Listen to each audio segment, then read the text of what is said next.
স্বচ্ছতার জায়গায় কেউ নাই। আপনি কাকে স্বচ্ছ বলবেন? সরকারকে স্বচ্ছ বলবেন? আপনি দেখেন, আপনি নির্বাচন কমিশনকেও স্বচ্ছ বলতে পারবেন না, কারণ আইনি প্রক্রিয়ার ভিতর যখনই যাবেন, আপনি আইনের ডায়লগ যখনই দিতে আসবেন, তখনই দেখা যাবে যে এরা কোনো না কোনোভাবে একেবারেই অস্বচ্ছ, একেবারেই। আমরা আসলে ওই দৈত্য নাগরিক ঋণ খিলাফির এই বিরুদ্ধে বলতে চাচ্ছি না, এদের বিরুদ্ধে সাধারণ জনগণ ভোট দিয়ে প্রমাণ করবে যে এরা আসলে বাংলাদেশের অযোগ্য। আমার কথাটা বুঝতে পেরেছেন? আমরা আজকে যে লড়াইটা লড়তেছি, এই লড়াইটা আদর্শিক লড়াই। আমরা জাতীয় পার্টির বিরুদ্ধে 14 দলের বিরুদ্ধে যে লড়াইটা শুরু করেছিলাম, আজকে যেটা করতেছি এটা আদর্শের লড়াই।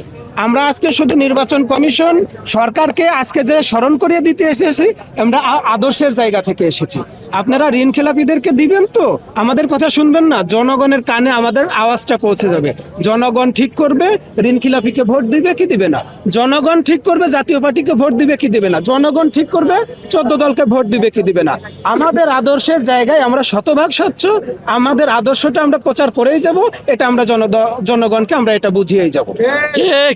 সামাজিক